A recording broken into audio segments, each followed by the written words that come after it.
Today I would like to share a scripture with you from Ecclesiastes chapter 3.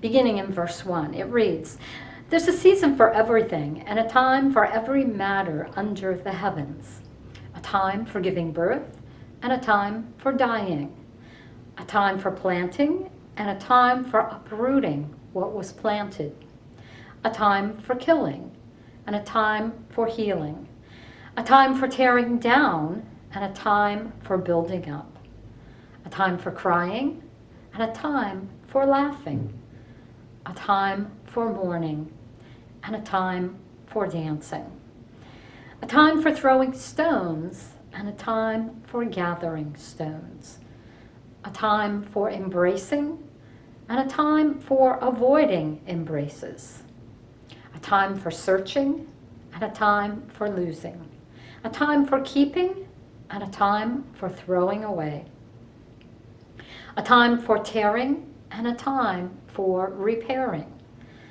a time for keeping silent and a time for speaking, a time for loving and a time for hating, a time for war and a time for peace." As I read through these verses, there are several themes that I think speak to our world today, especially our world here in the United States. First of all, the one about a time for planting and a time for uprooting what has been planted. For those of you who garden, we see that change of the seasons. It has been a pleasure this year to plant and to grow. But recently, we have had to pull up all of the remnants of our plants. Sometimes in our lives, we have to plant and we have to uproot.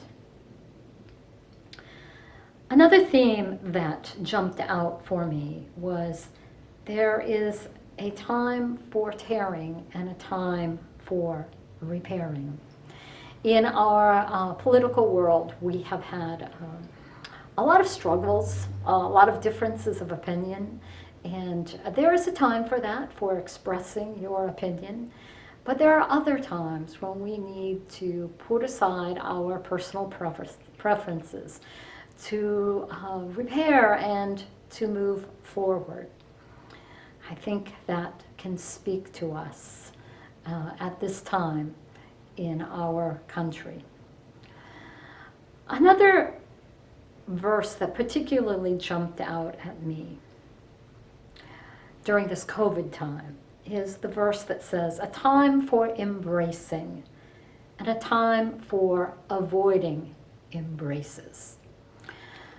There are many reasons to avoid embracing.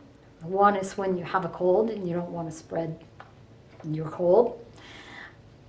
There may be a time when you just are not feeling very good about a friend or a family member, and you just need to keep your distance until there's been some healing. This year, as we look ahead to Thanksgiving, we have been urged by our governor and his wife to be careful about opening our homes for our Thanksgiving gatherings. You know, what I find about gatherings in our homes, we invite people that we really love into our homes. And once we open the front door, at least for me, the first thing that I want to do with people is embrace them. And if I make it through not embracing them when they come in the door, when they're saying goodbye, once again, I have that urge to just wrap my arms around them. We know that close social contact is one of the ways that COVID-19 is spread. And much as we think that we are going to keep social distance, There's something about when we get together with close family, especially close family, that we just have this instinct to embrace one another.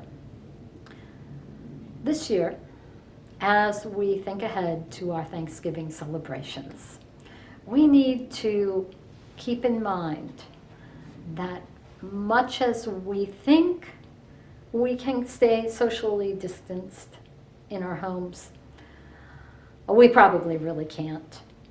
So I urge you to follow the governor's request that you plan your Thanksgiving celebrations just as your household.